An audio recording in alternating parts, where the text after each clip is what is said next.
Hey everyone. सो आज हम एक वो पोएम पढ़ेंगे जो कि बहुत ही फेमस पोएम है बाय रॉबर्ट फ्रॉस्ट, जिसका नाम है रोड नॉट टेकन। इसमें हम अबाउट पोएट और फिर लाइन वाइज एक्सप्लेनेशन भी समझेंगे। रॉबर्ट फ्रॉस्ट कौन थे उनके बारे में थोड़ा सा समझ लीजिए पहले। रॉबर्ट ली फ्रॉस्ट, जिनका जन्म जो हुआ था वो 26 मार्च 1874 से लेके इनका जो ईरा था वो था, लास्ट इनकी डेथ हुई थी 29 जनवरी 1963 में। Was an American poet known for his realistic depictions of ritual life and his command of American colloquial speech. Frost frequently wrote about setting from rural life in New England in the early 20th century. तो उन्होंने ना rural जो life होती है, जो ग्रामीण जो परिप्रेक्ष्य होता है, उसके बारे में सबसे ज़्यादा लिखा है। Using them to examine complex social and philosophical themes. तो सोशल एंड फिलोसॉफिकल थीम्स आप समझ गए, मतलब सामाजिक जो जीवन है उसको लेके और फिलोसॉफिकल थीम्स के बारे में बात की है। ये थे Robert Frost. Next, road not taken किस बारे में है, इसे समझ लेते हैं। ये जो यहाँ पे एक इंसान आपको खड़ा हुआ दिख रहा है, ये खुद पोएट हैं। उन्होंने अपने आप को ही कंसीडर करते हुए इस चीज़ को मान के इस पोएम को लिखा है। It's actually a poem about a journey of life. The two roads diverged in a yellow wood. Yellow wood मतलब ये दो रोड आपको जाते हुए दिख रहे होंगे यहाँ पर। एक्चुअली क्या होता है ना, इनको ना दो ऐसे इस तरह से दो रोड दिखाई दे रहे हैं। एक तो जा रहा है जो इस तरफ जा रहा है, दूसरा सामने जा रहा है। अब इनको ये समझ नहीं आ रहा कि दोनों ही रोड जो है ना वो कहीं ना कहीं जाके डाइवर्ज हो गए हैं। मतलब आगे देखो तो उनका कहीं ना कहीं बाइफर्केशन हो गया, तो कौन सी जगह जाना चाहिए। Symbolises a person's life. ये जो दो रोड है ना, ये लाइफ किसी इंसान के जीवन को सिम्बलाइज करते हैं। The narrator's choice about which road to take represents the different decisions we sometimes have to make and how those decisions will affect the future. तो ये जो डिसीजन हम लेते हैं कि कौन से रोड पर जाएं, बस इसी बारे में ये पूरी पोएम है। और आप सोचिए कि मतलब 1963 के बहुत पहले रॉबर्ट फ्रॉस्ट ने पोएम लिखी थी। तो यू कैन इमेजिन कि उनकी जो लाइफ का जो मतलब उस समय पे जो पोएम लिखी थी उसका आप अब देखो कि कितना रिलेवेंट आज भी हमें लगता है। मतलब ऐसा कोई इंसान नहीं होगा लाइफ में जिसके सामने सिचुएशन नहीं क्रिएट होती हो कि उसे दोनों ऑप्शन में से कौन सा चूज़ करना है। हम किसी शॉप पे जाते हैं ना अगर, तो हमें ये दिमाग में आता है कि अगर ये वाला कपड़े लें या ये वाली ड्रेस लें, कौन सी ड्रेस लें।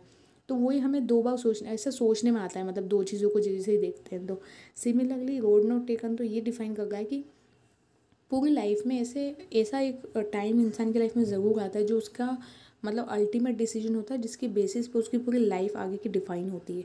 इसी बारे में पोएम है। अब हम पढ़ेंगे स्टेंजा वाइज। तो क्या क्या हैं वो देख लीजिए। मतलब हो सकता है कि मैं सभी स्टेंजा आज ना पढ़ा पाऊँ, लेकिन जितने भी मुझसे हो पाएगा आई विल टेल यू। तो ये है लाइंस, यहाँ से स्टार्ट है पोएम की लाइंस, और यहाँ पे मैंने वर्ड मीनिंग्स भी देखे रखे हैं। So if you have any doubt कि भाई किसका क्या मीनिंग है, you can see here. Let's start. Two roads diverged in a yellow wood and sorry I could not travel both.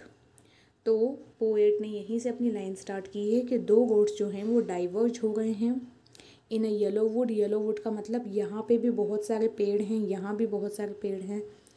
और sorry I could not travel both, और मैं दोनों ही road पे कैसे चलूँ, मतलब हाउ इट इज़ पॉसिबल कि हम दोनों ही रोड चूज़ कर लें।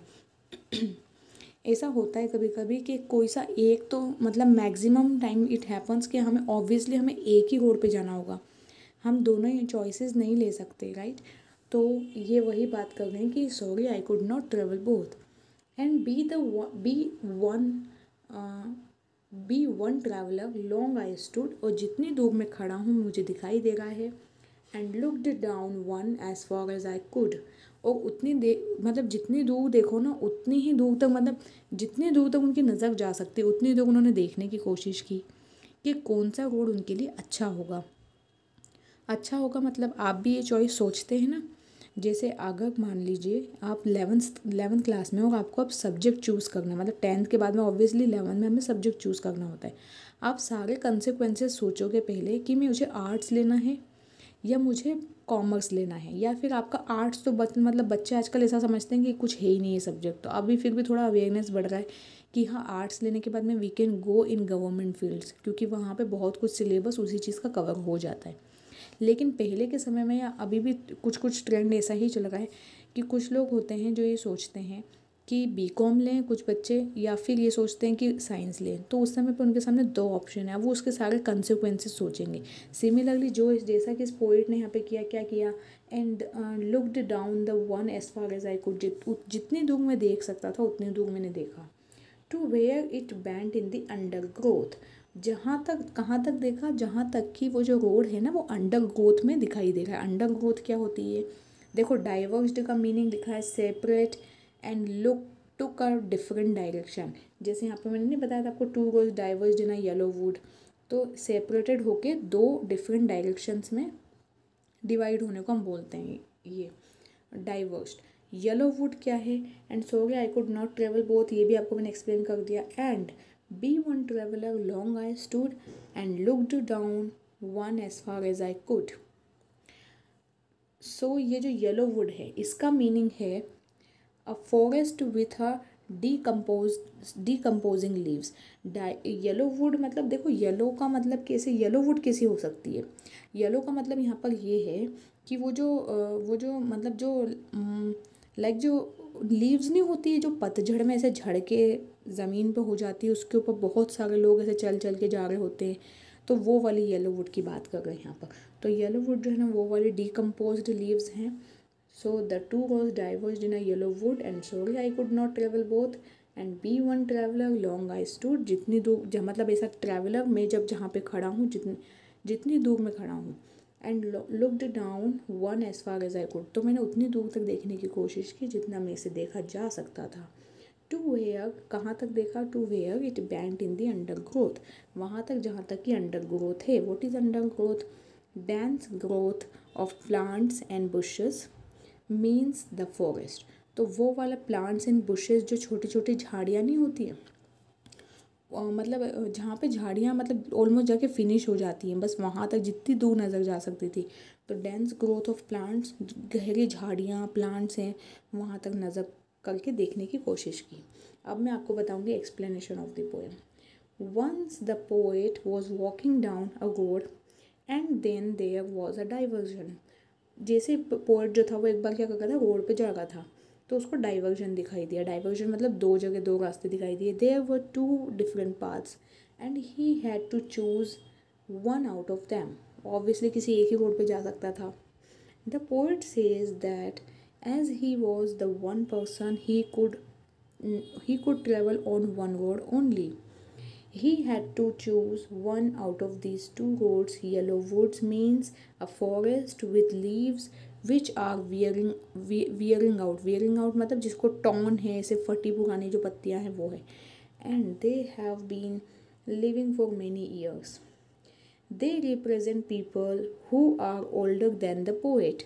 ये जो लीव्स है ना, जो अभी ये जो येलो वुड आई थी लीव्स, ये रिप्रेजेंट कर रही है उन लोगों को जो कि पोएट से भी ज़्यादा बुजुर्ग हैं, मतलब जो उन रोडों पे चल चुके हैं। The poet kept standing there and looked at the path very carefully as far as he could see. और उसने उतनी दूर तक देखा जितने की दूर तक वो देख सकता था। उसके बाद before taking the path he wanted to know how it was. तो देखने से पहले मतलब उस रोड पे चलने से पहले उनको ये देखना था कि एक्चुअल में वो जिस रास्ते पे चलेंगे वो कैसा है।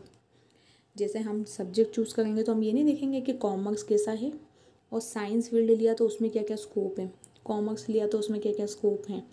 वैसा ही इन्होंने भी सोचा कि मुझे जानना चाहिए कि किस रोड पे जाने से क्या होगा। Was it suitable for him और नो, क्या ये रोड जो है वो सुटेबल होगा उनके लिए। He was able to see the path till from where it curved after which it was covered with trees and was hidden. उन्होंने तब तक देखा जब तक कि ट्रीज एंड फॉरेस्ट नहीं आ गए, जिसकी वजह से वो रोड छुप नहीं गया, मतलब उतना दूर तक देखने की कोशिश की। वो जो लास्ट लाइन थी ना अंडर ग्रोथ वाली, वो it happens in our life also as we have choices. We have alternatives, but we have to choose only one out of them. We take time to think about pros and cons, whether it is suitable for us or not, and then only we take a decision on what path we should choose. तो ये सारा इस poem के बारे में था और ये फर्स्ट स्टेंजा था। आप इसको वापस पढ़िएगा, इसमें मैंने एक्सप्लेनेशन भी दिया है और एक एक वर्ड का मीनिंग भी दिया है। I hope you like the video. इसके बाद वाला मैं एक नेक्स्ट वीडियो में बता दूंगी। So let's meet in our next video. Thank you for now and bye to all of you.